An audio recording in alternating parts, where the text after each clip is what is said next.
ಎಲ್ಲರಿಗೂ ನಮಸ್ಕಾರ ಸ್ನೇಹಿತರೆ. ನೆಲದ ಮೇಲೆ ಪುಟ್ಟದಾಗಿ ಬೆಳೆಯುವ ನೆಲನೆಲ್ಲಿಯ ಆರೋಗ್ಯ ಗುಣ ಮಾತ್ರ ಬೆಟ್ಟದಷ್ಟು. ನೆಲದ ಮೇಲೆ ಹರಡಿಕೊಳ್ಳುವ ಪುಟ್ಟ ಗಿಡ ನೆಲನೆಲ್ಲಿ ಆರೋಗ್ಯವನ್ನು ವೃದ್ಧಿಸಲು ಉತ್ತಮ ಮೂಲಿಕೆಯಾಗಿದೆ. ಮೂರ್ತಿ ಚಿಕ್ಕದಾದರೂ ಕೀರ್ತಿ ದೊಡ್ಡದು ಎನ್ನುವ ಮಾತಿದೆ. ಇದು ಗಿಡಮೂಲಿಕೆಗಳ ವಿಚಾರಕ್ಕೆ ಬಂದಾಗ ಸರಿಯಾಗಿ ಹೊಂದಾಣಿಕೆಯಾಗುತ್ತದೆ. ಯಾಕೆಂದರೆ ಅಂಗೈ ಅಗಲದಷ್ಟು ಇರುವ ಸಸ್ಯಗಳು ಊಹಿಸಲಾರದಷ್ಟು ಪ್ರಯೋಜನಗಳನ್ನು ನೀಡುತ್ತವೆ. ದಿನನಿತ್ಯ ನಮ್ಮ ಕಣ್ಣೆದುರು ಕಳೆಗಿಡದಂತೆ ಕಾಣುವ ಅದೆಷ್ಟೋ ಗಿಡಗಳು ಅನೇಕ ಆರೋಗ್ಯ ವೃದ್ಧಿಸುವ ಗುಣಗಳನ್ನು ಹೊಂದಿವೆ. ಅವುಗಳಲ್ಲಿ ಒಂದು ನೆಲನೆಲ್ಲಿ ಗಿಡ. ಇದರ ಬಗ್ಗೆ ಸಂಪೂರ್ಣ ಮಾಹಿತಿ ನೋಡೋಣ ಬನ್ನಿ. ಅದಕ್ಕೂ ಮುಂಚೆ ನೀವಿನ್ನು ಚಾನಲ್ಗೆ ಸಬ್ಸ್ಕ್ರೈಬ್ ಆಗಿಲ್ಲ ಅಂದರೆ ಈಗಲೇ ಸಬ್ಸ್ಕ್ರೈಬ್ ಆಗಿ, ಹಾಗೆ ವಿಡಿಯೋಗೆ ಲೈಕ್ ಮಾಡಿ, ವಿಡಿಯೋ ಸ್ಕಿಪ್ ಮಾಡದೆ ಕೊನೆ ತನಕ ನೋಡಿ. ಹಾಗೆ ನಿಮ್ಮ ಜಿಲ್ಲೆ ಯಾವುದು ಅಂತ ಕಮೆಂಟ್ ಮಾಡಿ. ಮಣ್ಣಿನಲ್ಲಿ ಪುಟ್ಟದಾಗಿ ಬೆಳೆಯುವ ಈ ಗಿಡದ ಎಲೆಗಳು ಚಿಕ್ಕ ಚಿಕ್ಕದಾಗಿರುತ್ತದೆ. ಮಲೆನಾಡಿನ ನೆಲದಲ್ಲಿ ಹೆಚ್ಚಾಗಿ ಕಂಡುಬರುವ ಈ ಸಸ್ಯ ನೆಲದ ಮೇಲೆ ಹರಡಿಕೊಂಡಿರುತ್ತದೆ. ಇದು ಅನೇಕ ರೈತರ ಆರ್ಥಿಕ ಆದಾಯದ ಬೆಳೆ ಕೂಡ ಹೌದು. 10 ಸೆಂಟಿಮೀಟರ್ನಿಂದ 50ರಿಂದ 60 ಸೆಂಟಿಮೀಟರ್ನವರೆಗೂ ಈ ಗಿಡ ಬೆಳೆಯುತ್ತದೆ. ರೋಗ ನಿರೋಧಕ ಶಕ್ತಿಯಿಂದ ವೃದ್ಧಿಯಿಂದ ಹಿಡಿದು ಶೀತ, ನೆಗಡಿಯಂತಹ ಸಣ್ಣ ಪುಟ್ಟ ಕಾಯಿಲೆಗಳಿಗೂ ಇದು ಉತ್ತಮ ಮನೆಮದ್ದಾಗಿದೆ. ಈ ನೆಲನೆಲ್ಲಿಯನ್ನು ತಂಬುಳಿ, ಕಷಾಯ, ಚಟ್ನಿಯನ್ನು ಮಾಡಿ ಸೇವಿಸಬಹುದು. ಜ್ವರಕ್ಕೆ ಉತ್ತಮ ಮನೆಮದ್ದು. ಆಗಾಗ ಬೀಳುವ ಮಳೆ, ಬಿಸಿಲಿನಿಂದ ಆರೋಗ್ಯದಲ್ಲಿ ಏರುಪೇರಾಗಿ ಜ್ವರ, ಶೀತ ಕಾಡುತ್ತದೆ. ಇದಕ್ಕೆ ನೆಲನೆಲ್ಲಿ ಉತ್ತಮ ಮನೆಮದ್ದಾಗಿದೆ. ನೆಲನೆಲ್ಲಿ ಕಷಾಯವನ್ನು ಮಾಡಿ ಸೇವಿಸಿದರೆ ಜ್ವರ ಬೇಗನೆ ಗುಣಮುಖವಾಗುತ್ತದೆ. ಅಲ್ಲದೆ ದೇಹದ ತಾಪಮಾನವನ್ನು ನಿಯಂತ್ರಿಸಲು ನೆರವಾಗುತ್ತದೆ. ಅಲ್ಲದೆ ದೇಹದಲ್ಲಿ ಕೆಲವೊಮ್ಮೆ ಉರಿಯ ಅನುಭವವಾಗುತ್ತದೆ. ಇದು ಕೂಡ ನೆಲನೆಲ್ಲಿಯ ಬಳಕೆಯಿಂದ ಕಡಿಮೆಯಾಗುತ್ತದೆ. ನೆಲನೆಲ್ಲಿ ಗಿಡವನ್ನು ತಂದು ನೀರಿನಲ್ಲಿ ಚೆನ್ನಾಗಿ ತೊಳೆದು 4 ಲೋಟ ನೀರಿನಲ್ಲಿ ಹಾಕಿ ಚೆನ್ನಾಗಿ ಕುದಿಸಿ, ನಂತರ ಅದು ಅರ್ಧ ಭಾಗಕ್ಕೆ ಇಳಿಯುವಷ್ಟು ಕುದಿಸಿ ಸೋಸಿಕೊಂಡು ಸ್ವಲ್ಪ ಬೆಲ್ಲ ಹಾಕಿಕೊಂಡು ಕುಡಿಯಿರಿ. ಜ್ವರದ ತೀವ್ರತೆ ಜಾಸ್ತಿ ಇದ್ದಾಗ ದಿನಕ್ಕೆ 2ರಿಂದ 3 ಬಾರಿ ಸೇವಿಸಿ. ಜ್ವರ ಗುಣಮುಖವಾಗಿ ದೇಹಕ್ಕೆ ಶಕ್ತಿಯು ಬರುತ್ತದೆ. ಲಿವರ್ನ ಆರೋಗ್ಯಕ್ಕೆ ಹೇಳಿ ಮಾಡಿಸಿದ ಔಷಧ. ನೆಲನೆಲ್ಲಿ ನೋಡಲು ಪುಟ್ಟದಾಗಿದ್ದರೂ ಆರೋಗ್ಯ ಗುಣಗಳ ತುಂಬ ದೊಡ್ಡದು. ಹೀಗಾಗಿ ನಿಮ್ಮ ಲಿವರ್ ಆರೋಗ್ಯಕ್ಕೆ ನೆಲನೆಲ್ಲಿ ಹೇಳಿ ಮಾಡಿಸಿದ ಔಷಧ. ಮದ್ಯಪಾನ ಮಾಡಿ ಲಿವರ್ ಹಾನಿಗೊಳಗಾದವರಿಗೆ ಇದು ಉತ್ತಮವಾಗಿದೆ. 2ರಿಂದ 3 ನೆಲನೆಲ್ಲಿ ಗಿಡವನ್ನು ತಂದು ಕುದಿಯುವ ನೀರಿನಲ್ಲಿ ಹಾಕಿ ಕುದಿಸಿ ಅದನ್ನು ಸೋಸಿಕೊಂಡು ಪ್ರತಿದಿನ ಬೆಳಿಗ್ಗೆ ಸೇವಿಸಿ. ಹಸಿಯಾದ ಗಿಡ ಸಿಗಲಿಲ್ಲವೆಂದು ಚಿಂತೆ ಬೇಡ.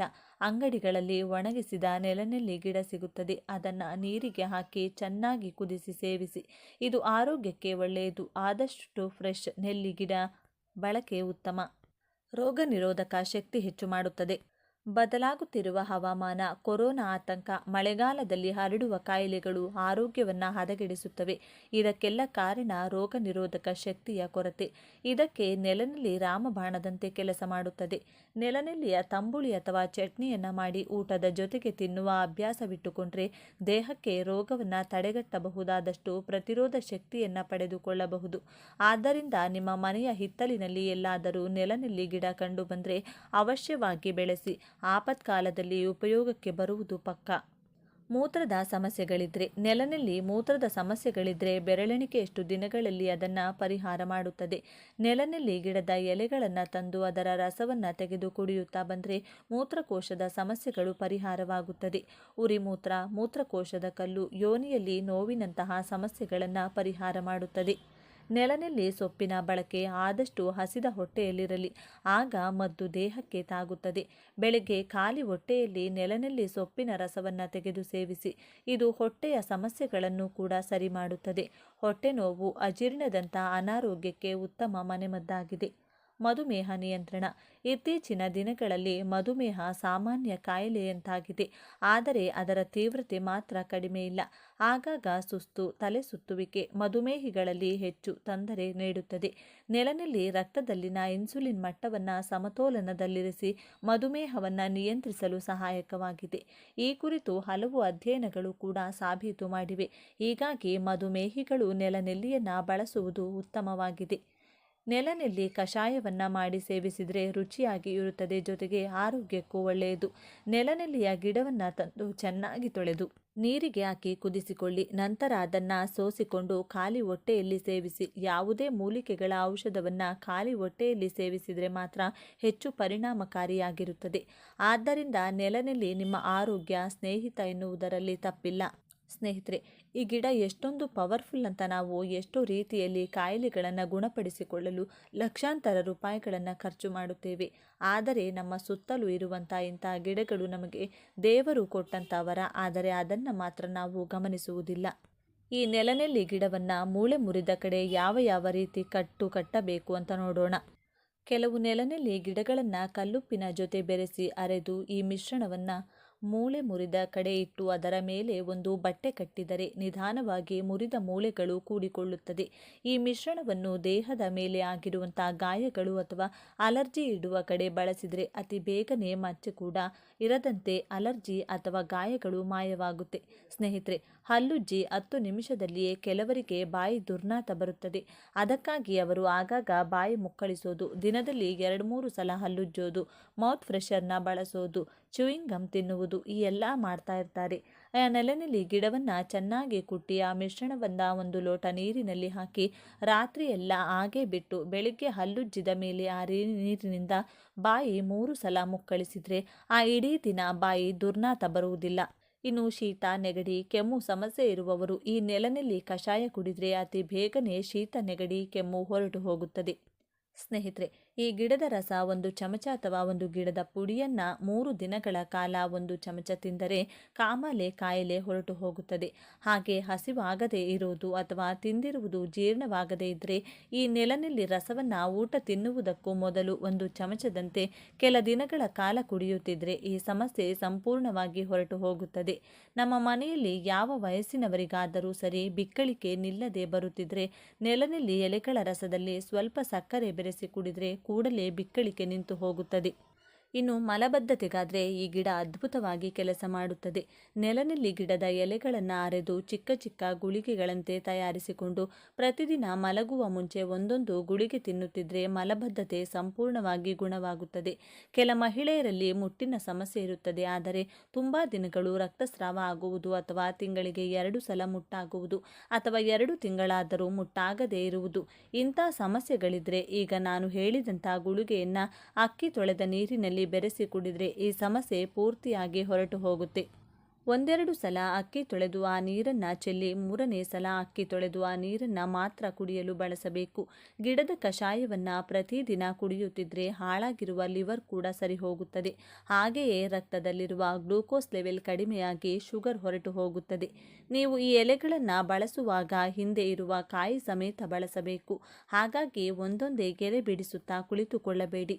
ಮಧ್ಯದಲ್ಲಿರುವ ಕಡ್ಡಿಯನ್ನು ಬಿಟ್ಟು ಮೇಲಿರುವ ಎಲೆಗಳಿಗೆ ಅಂಟಿಕೊಂಡಿರುವ ಕಡ್ಡಿಯನ್ನು ಪೂರ್ತಿಯಾಗಿ ಬಳಸಿಕೊಳ್ಳಿ. ಇನ್ನು ಪ್ರತಿದಿನ ಈ ಎಲೆಗಳನ್ನು ಹಾಗೆ ಅಗೆದು ತಿನ್ನುತ್ತಿದ್ದರೆ ಮೈಯಲ್ಲಿರುವ ಕೊಬ್ಬು ಕಡಿಮೆಯಾಗಿ ಸಣ್ಣ ಆಗುತ್ತಾರೆ. ಕೆಲವರಿಗೆ ಜ್ವರ ಹೋಗಲ್ಲ, ಆಗಾಗ ಜ್ವರ ಬರ್ತಾ ಇರುತ್ತೆ. ಅಂಥ ಪರಿಸ್ಥಿತಿಯಲ್ಲಿ ಈ ಎಲೆಗಳನ್ನು ಅರೆದು ಚಿಕ್ಕ ಚಿಕ್ಕ ಗುಳಿಗೆಗಳಂತೆ ತಯಾರಿಸಿಕೊಂಡು ಬೆಳಿಗ್ಗೆ 1 ಹಾಗೂ ರಾತ್ರಿ 1 ತಿನ್ನುತ್ತಿದ್ದರೆ ಎಂಥ ಕಠಿಣ ಜ್ವರವಾದರೂ 1-2 ದಿನಗಳಲ್ಲೇ ಹೊರಟು ಹೋಗುತ್ತೆ. ಈ ಗಿಡದಲ್ಲಿರುವಂಥ ಬೇರು, ಕಡ್ಡಿ, ಎಲೆ, ಹೂ, ಕಾಯಿ ಎಲ್ಲವೂ ಕೂಡ ನಮ್ಮ ದೇಹಕ್ಕೆ ಅಮೃತದಂತೆ ಕೆಲಸ ಮಾಡುತ್ತದೆ. ಹಾಗಾಗಿ ಸ್ನೇಹಿತರೆ, ಈ ಗಿಡ ಎಲ್ಲಿ ಕಾಣಿಸಿದರೂ ಬಿಡದೆ ಕಿತ್ತು ತಂದುಕೊಳ್ಳಿ. ನಮಗೆ ಜಾಸ್ತಿ ಸಿಕ್ಕರೆ ಮನೆಗೆ ತಂದ ನಂತರ ಚೆನ್ನಾಗಿ ತೊಳೆದು ಅರೆದು ಚಿಕ್ಕ ಚಿಕ್ಕ ಗುಳಿಗೆಯಂತೆ ಮಾಡಿಕೊಂಡು ಚೆನ್ನಾಗಿ ಬಿಸಿಲಿರುವಾಗ 3 ದಿನಗಳ ಕಾಲ ಒಣಗಿಸಿಟ್ಟುಕೊಂಡ್ರೆ 1 ವರ್ಷದವರೆಗೂ ಕೂಡ ಇದನ್ನು ಉಪಯೋಗಿಸಬಹುದು. ಅಥವಾ ಈ ಎಲೆಗಳನ್ನು ಹಾಗೆ ಒಣಗಿಸಿ ಪುಡಿ ಮಾಡಿ ಕೂಡ 1 ವರ್ಷದವರೆಗೂ ನೀವು ಸ್ಟೋರ್ ಮಾಡಿಕೊಳ್ಳಬಹುದು. ಈ ವಿಡಿಯೋ ಇಷ್ಟ ಆದರೆ ಲೈಕ್ ಮಾಡಿ, ಶೇರ್ ಮಾಡಿ. ಇಂಥ ಹೆಚ್ಚಿನ ಉತ್ತಮ ಮಾಹಿತಿಗಳಿಗಾಗಿ ತಪ್ಪದೇ ನಮ್ಮ ಚಾನಲ್ನ ಸಬ್ಸ್ಕ್ರೈಬ್ ಮಾಡಿಕೊಳ್ಳಿ. ನಾಳೆ ಮತ್ತೊಂದು ವಿಡಿಯೋದೊಂದಿಗೆ ಪುನಃ ಭೇಟಿಯಾಗೋಣ.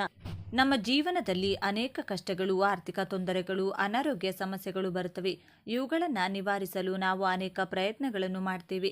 ಆದರೆ ನಮ್ಮ ಸುತ್ತಮುತ್ತಲಿನ ಪ್ರಕೃತಿಯಲ್ಲಿ ಸಿಗುವ ಕೆಲವು ಸಾಮಾನ್ಯ ಸಸ್ಯಗಳಲ್ಲಿ, ನಮ್ಮ ದೈನಂದಿನ ಜೀವನದಲ್ಲಿ ಬಳಸುವ ವಸ್ತುಗಳಲ್ಲಿ ಅಡಗಿರುವ ಅದ್ಭುತ ಶಕ್ತಿಗಳ ಬಗ್ಗೆ ನಮಗೆ ಹೆಚ್ಚು ತಿಳಿದಿಲ್ಲ.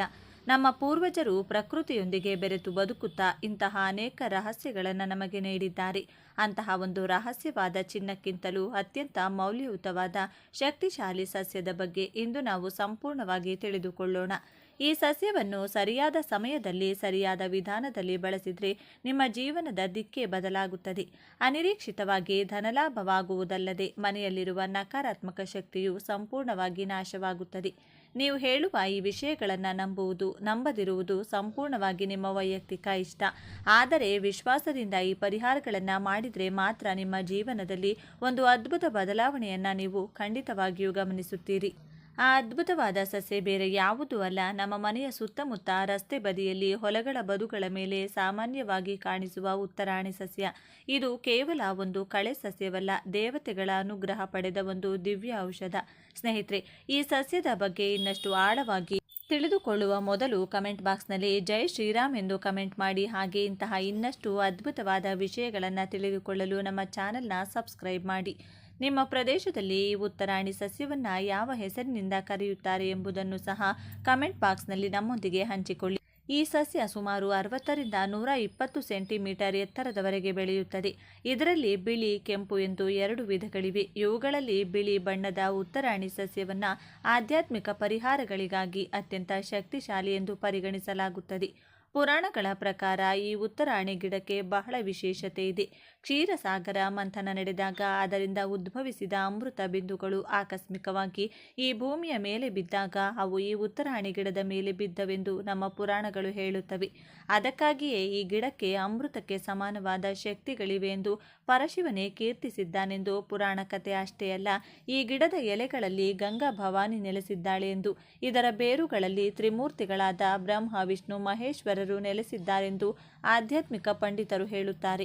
ಈ ಮರದ ಕಾಂಡಗಳು, ಹೂಗಳು, ಬೀಜಗಳಲ್ಲಿ ಸೃಷ್ಟಿಯ ಎಲ್ಲ ಶಕ್ತಿಗಳು ಅಡಗಿವೆ ಎಂದು ನಂಬುತ್ತಾರೆ.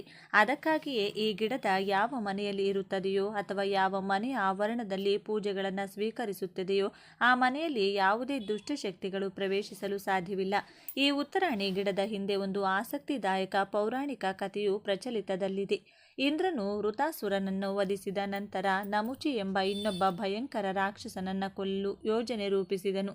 ಅವನೊಂದಿಗೆ ಸ್ನೇಹ ಮಾಡಿದಂತೆ ನಟಿಸಿ ಒಂದು ದಿನ ನಮುಚಿ ವಿಶ್ರಾಂತಿ ತೆಗೆದುಕೊಳ್ಳುತ್ತಿದ್ದಾಗ ಇಂದ್ರನು ಅವನ ತಲೆಯನ್ನು ಕತ್ತರಿಸಿದನು. ಸ್ನೇಹದ ಹೆಸರಿನಲ್ಲಿ ಮೋಸ ಮಾಡಿದ್ದಕ್ಕಾಗಿ ಆ ನಮುಚಿಯ ಕತ್ತರಿಸಿದ ತಲೆ ಇಂದ್ರನನ್ನ ಹಿಂಬಾಲಿಸಲು ಪ್ರಾರಂಭಿಸಿತು. ಭಯಗೊಂಡ ಇಂದ್ರನು ದೇವತೆಗಳ ಗುರುಗಳಾದ ಬೃಹಸ್ಪತಿಯನ್ನ ಶರಣು ಕೋರಿದರು. ಆಗ ಬೃಹಸ್ಪತಿಯ ಸೂಚನೆಯ ಮೇರೆಗೆ ಇಂದ್ರನು ಒಂದು ರಾಜಸೂಯ ಯಾಗವನ್ನ ಮಾಡಿದನು. ಆ ಯಾಗದಲ್ಲಿ ಈ ಉತ್ತರಾಣಿ ಸಸ್ಯವನ್ನ ಬಳಸಿದರು. ಆ ಯಾಗದ ಫಲವಾಗಿ ಇಂದ್ರನು ಆ ರಾಕ್ಷಸನ ತಲೆಯ ಕಾಟದಿಂದ ಹೊರಬಂದನು. ಕಷ್ಟಗಳಿಂದ ಮಾರ್ಗವನ್ನ ಬದಲಾಯಿಸಿತು. ಆದ್ದರಿಂದ ಈ ಗಿಡಕ್ಕೆ ಅಪಮಾರ್ಗ ಎಂಬ ಹೆಸರು ಸಾರ್ಥಕವಾಯಿತು. ಆಧ್ಯಾತ್ಮಿಕವಾಗಿ ನೋಡಿದರೆ ಗಣೇಶ ಚತುರ್ಥಿ ಹಬ್ಬದಂದು ಸ್ವಾಮಿಗೆ ಅತ್ಯಂತ ಪ್ರಿಯವಾದ 21 ಬಗೆಯ ಪವಿತ್ರ ಪತ್ರೆಗಳಲ್ಲಿ ಈ ಉತ್ತರಾಣಿ ಎಲೆಯು ಒಂದು. ಯಾರ ಜಾತಕದಲ್ಲಿ ಶನಿ ದೋಷ, ರಾಹುಕೇತು ದೋಷಗಳು ತೀವ್ರವಾಗಿರುತ್ತದೆಯೋ ಅವರು ಈ ಸಸ್ಯದ ಬೇರನ್ನ ಪವಿತ್ರ ತಾಯ್ತದಲ್ಲಿ ಧರಿಸುವುದರಿಂದ ಅದ್ಭುತ ಫಲಿತಾಂಶಗಳನ್ನು ಪಡೆಯುತ್ತಾರೆ. ಇದು ಮನಸ್ಸಿನ ಆತಂಕಗಳನ್ನು ನಿವಾರಿಸಿ ಸ್ಥಿರವಾದ ಆಲೋಚನೆಗಳನ್ನು, ಶಾಂತಿಯನ್ನು ನೀಡುತ್ತದೆ. ಹುಣ್ಣಿಮೆಯಂಥ ಪವಿತ್ರ ದಿನಗಳಲ್ಲಿ ಈ ಸಸ್ಯಕ್ಕೆ ಧೂಪ, ದೀಪ, ನೈವೇದ್ಯಗಳನ್ನು ಅರ್ಪಿಸಿ ಪೂಜಿಸುವುದರಿಂದ ಸಕಲ ದೇವತೆಗಳ ಆಶೀರ್ವಾದ ಲಭಿಸುತ್ತದೆ. ಮನೆಯಲ್ಲಿ ಆಗಾಗ್ಗೆ ಜಗಳಗಳು ನಡೆಯುತ್ತಿದ್ದರೂ ಅಕಾರಣವಾಗಿ ಮನಃಶಾಂತಿ ಕಳೆದುಕೊಂಡರೂ ಈ ಸಸ್ಯವನ್ನು ಮನೆಯಲ್ಲಿಟ್ಟುಕೊಳ್ಳುವುದರಿಂದ ನಕಾರಾತ್ಮಕ ಶಕ್ತಿ ನಾಶವಾಗಿ ಸಕಾರಾತ್ಮಕ ಶಕ್ತಿ ವೃದ್ಧಿಯಾಗುತ್ತದೆ. ಲಕ್ಷ್ಮೀದೇವಿಯ ಕೃಪೆ ಪಡೆಯಲು, ಮನೆಯಲ್ಲಿ ಹಣದ ಹರಿವು ಹೆಚ್ಚಿಸಲು ಈ ಉತ್ತರಾಣಿ ಗಿಡದೊಂದಿಗೆ ಒಂದು ಅದ್ಭುತವಾದ ತಾಂತ್ರಿಕ ಪರಿಹಾರವಿದೆ. ಮಂಗಳವಾರ ಅಥವಾ ಶುಕ್ರವಾರದಂದು ಬೆಳಿಗ್ಗೆ ಸ್ನಾನ ಮಾಡಿ ಸ್ವಲ್ಪ ಉತ್ತರಾಣಿ ಬೀಜಗಳನ್ನು ಸಂಗ್ರಹಿಸಿ ಪೂಜಾ ಕೋಣೆಯಲ್ಲಿ ಒಂದು ಮಣ್ಣಿನ ದೀಪ ಅಥವಾ ಬಟ್ಟಲಿನಲ್ಲಿ ಕೆಲವು ಕೆಂಡಗಳನ್ನು ಹಾಕಿ ಆ ಕೆಂಡಗಳ ಮೇಲೆ ಈ ಉತ್ತರಾಣಿ ಬೀಜಗಳು ಸ್ವಲ್ಪ ಸ್ವಲ್ಪ ಶುದ್ಧವಾದ ಹಿದ್ದಿಲು ಪುಡಿಯನ್ನು ಹಾಕಿ ಧೂಪ ಹಾಕಿ. ಈ ಧೂಪವನ್ನು ಮನೆಯಲ್ಲೆಲ್ಲ ತೋರಿಸಿ ನಂತರ ಪೂಜಾ ಕೋಣೆಯಲ್ಲಿಡಿ. ಹೀಗೆ ತಪ್ಪದೆ 2 ಮಂಗಳವಾರಗಳು 2 ಶುಕ್ರವಾರಗಳು ಮಾಡಿದರೆ ನಿಮ್ಮ ಮನೆಯಲ್ಲಿರುವ ದಾರಿದ್ರ್ಯವೆಲ್ಲ ದೂರವಾಗುತ್ತದೆ. ಆರ್ಥಿಕ ಅಡೆತಡೆಗಳು ನಿವಾರಣೆಯಾಗಿ ನೀವು ಊಹಿಸದ ರೀತಿಯಲ್ಲಿ ಧನಲಾಭವಾಗುತ್ತದೆ. ಸಾಲದ ಬಾಧೆಗಳಿಂದ ಮುಕ್ತಿ ಪಡೆಯಲು ಇದೊಂದು ಅದ್ಭುತ ಮಾರ್ಗ. ಕೇವಲ ಆಧ್ಯಾತ್ಮಿಕವಾಗಿ ಮಾತ್ರವಲ್ಲದೆ ಆಯುರ್ವೇದದ ಪ್ರಕಾರವೂ ಉತ್ತರಾಣಿ ಒಂದು ದಿವ್ಯ ಔಷಧಿಯಾಗಿದೆ. ಗಜ್ಜಿ, ತಾಮರ, ತುರಿಕೆ ಮುಂತಾದ ಚರ್ಮದ ಸಮಸ್ಯೆಗಳಿಂದ ಬಳಲುತ್ತಿರುವವರು ಉತ್ತರಾಣಿ ಎಲೆಗಳನ್ನು ಸುಟ್ಟು ಬೂದಿ ಮಾಡಿ ಅದಕ್ಕೆ ಸ್ವಲ್ಪ ಹರಳೆಣ್ಣೆ ಬೆರೆಸಿ ಸಮಸ್ಯೆ ಇರುವ ಜಾಗಕ್ಕೆ ಹಚ್ಚಿದರೆ ಕೆಲವೇ ದಿನಗಳಲ್ಲಿ ಚರ್ಮ ಶುದ್ಧವಾಗುತ್ತದೆ. ಉಬ್ಬಸ, ಅಸ್ತಮ ಮುಂತಾದ ಉಸಿರಾಟದ ಸಮಸ್ಯೆ ಇರುವವರು ಒಣಗಿದ ಉತ್ತರಾಣಿ ಎಲೆಗಳನ್ನು ಬೆಂಕಿಯ ಮೇಲೆ ಹಾಕಿ ಆ ಹೊಗೆಯನ್ನು ಸೇವಿಸುವುದರಿಂದ ಉಸಿರಾಟ ಸುಲಭವಾಗುತ್ತದೆ. ಕಣಜ, ಚೇಳು, ಜರಿ ಕಚ್ಚಿದಾಗ ಆ ನೋವಿನಿಂದ ನರಳುತ್ತಿದ್ರೆ ತಕ್ಷಣದ ಪರಿಹಾರಕ್ಕಾಗಿ ಉತ್ತರಾಣಿ ಎಲೆಗಳನ್ನು ಪೇಸ್ಟ್ ಮಾಡಿ ಆ ಜಾಗಕ್ಕೆ ಲೇಪನವಾಗಿ ಹಚ್ಚಬೇಕು. ಹಲ್ಲು ನೋವಿನಿಂದ ಬಳಲುತ್ತಿರುವವರು ಉತ್ತರಾಣಿ ಬೀಜದ ಪುಡಿ, ಉಪ್ಪು, ಹಸಿ ಕರ್ಪೂರ ಬೆರೆಸಿ ಹಲ್ಲಿನ ಮೇಲಿಟ್ಟುಕೊಂಡ್ರೆ ನೋವು ಕ್ಷಣಗಳಲ್ಲಿ ಮಾಯವಾಗುತ್ತದೆ. ಕೊಬ್ಬು ಕರಗಿಸಿಕೊಳ್ಳಲು ಬೇಯಿಸುವವರು ಇದರ ಎಲೆಗಳ ರಸದಲ್ಲಿ ಎಳ್ಳೆಣ್ಣೆ ಬೆರೆಸಿ ಬಿಸಿ ಮಾಡಿ ಹೊಟ್ಟೆಯ ಮೇಲೆ ಹಚ್ಚಿದರೆ ಉತ್ತಮ ಫಲಿತಾಂಶ ಸಿಗುತ್ತದೆ. ಉತ್ತರಾಣಿ ಎಲೆಯ ಕಷಾಯ ಅಥವಾ ರಸವು ಮೂತ್ರಪಿಂಡವನ್ನು ಶುದ್ಧಗೊಳಿಸುತ್ತದೆ ಮತ್ತು ಮೂತ್ರ ವಿಸರ್ಜನೆಯನ್ನು ಸುಲಭಗೊಳಿಸುತ್ತದೆ. ಉತ್ತರಾಣಿ ರಸವು ಕಫ, ದೇಹ ಉಬ್ಬುವುದು, ನೋವು, ತುರಿಕೆ ಮತ್ತು ಕುಷ್ಠರೋಗವನ್ನು ತಡೆಯುತ್ತದೆ. ಉತ್ತರಾಣಿಯ ಅನುಭವಿ ವೈದ್ಯರು ಕಾಯಸಿದ್ಧಿ ಔಷಧಿಯಾಗಿ ಬಳಸುತ್ತಾರೆ. ಅಂದರೆ ಇದನ್ನು ವಯಸ್ಸಾದವರ ಆರೋಗ್ಯದ ಹಿತದೃಷ್ಟಿಯಿಂದ ಬಳಸಲಾಗುತ್ತದೆ. ಹಾಲಿನೊಂದಿಗೆ ಉತ್ತರಾಣಿ ಬೀಜಗಳನ್ನು ಕುದಿಸಿ ಸೇವಿಸಿದರೆ ಹೊಟ್ಟೆ ನೋವು ತಡೆಯಬಹುದು. ಅಜೀರ್ಣ ಸಮಸ್ಯೆಗಳಿಗೆ ಉತ್ತರಾಣಿ ಉತ್ತಮ ಔಷಧವಾಗಿದೆ. ಅದರಲ್ಲೂ ಉತ್ತರಾಣಿ ಬೇರನ್ನು ಪುಡಿ ಮಾಡಿ ಸೇವಿಸುವುದರಿಂದ ಅಜೀರ್ಣ ಸಮಸ್ಯೆ ಬೇಗ ಗುಣವಾಗುತ್ತದೆ. ಹುಚ್ಚುನಾಯಿಯಿಂದ ಕಚ್ಚಿಸಿಕೊಂಡ್ರೆ ಪುಡಿ ಮಾಡಿದ ಉತ್ತರಾಣಿ ಬೀಜಗಳು ಉತ್ತಮ ಔಷಧ. ಹುಚ್ಚುನಾಯಿ ಕಚ್ಚುವುದರಿಂದ ಉಂಟಾಗುವ ಹೈಡ್ರೋಫೋಬಿಸಿಟಿ ಉತ್ತರಾಣಿ ಕಡಿಮೆ ಮಾಡುತ್ತದೆ. ಚೇಳು ಮತ್ತು ಹಾವು ಮುಂತಾದ ವಿಷಕಾರಿ ಪ್ರಾಣಿಗಳು ಕಚ್ಚಿದಾಗ ಉತ್ತರಾಣಿ ಎಲೆಗಳನ್ನು ಕಚ್ಚಿದ ಸ್ಥಳಕ್ಕೆ ಹಚ್ಚಿ. ಇದರಿಂದ ನೋವು ಮತ್ತು ಉರಿಯೂತ ಕಡಿಮೆಯಾಗುತ್ತದೆ ಹಾಗೂ ವಿಷದ ಅಂಶ ಇಳಿಯುತ್ತದೆ. ಆಸ್ತಮಾದಿಂದ ಬಳಲುತ್ತಿರುವ ಜನರು ಉತ್ತರಾಣಿ ಬೇರಿನಿಂದ ಮಾಡಿದ ಪುಡಿಯನ್ನು ಜೇನುತುಪ್ಪದೊಂದಿಗೆ ಬೆರೆಸಿ ಕುಡಿಯುವುದರಿಂದ ಈ ಕಾಯಿಲೆ ಕಡಿಮೆಯಾಗುತ್ತದೆ. ನೀವು ಸತತವಾಗಿ ಜ್ವರ ಮತ್ತು ಶೀತದಿಂದ ಬಳಲುತ್ತಿದ್ದರೆ ಉತ್ತರಾಣಿ ಎಲೆಯನ್ನು ಕಷಾಯ ಮಾಡಿ ಸೇವಿಸಿ. ಇದು ಹುಣ್ಣಿನ ಸಮಸ್ಯೆಯನ್ನು ಕೂಡ ದೂರ ಮಾಡುತ್ತದೆ. ಚರ್ಮದ ಸಮಸ್ಯೆಗೂ ಕೂಡ ಉತ್ತರಾಣಿ ಪರಿಹಾರ ನೀಡುತ್ತದೆ. ಆದರೆ ಯಾವುದೇ ಆಯುರ್ವೇದ ಸಲಹೆಯನ್ನು ಪಾಲಿಸುವ ಮೊದಲು ಆಯುರ್ವೇದ ವೈದ್ಯರ ಸಲಹೆ ಪಡೆಯುವುದು ಉತ್ತಮ. ಹಾಗೆ ಈ ವಿಡಿಯೋವನ್ನು ನಿಮ್ಮ ಸಂಬಂಧಿಕರು ಮತ್ತು ಸ್ನೇಹಿತರಿಗೆ ಹಂಚಿಕೊಳ್ಳುವ ಮೂಲಕ ನಮಗೆ ಬೆಂಬಲ ನೀಡಿ. ಸರ್ವೇ ಜನ ಸುಖಿನೋ ಭವಂತು. ಧನ್ಯವಾದಗಳು.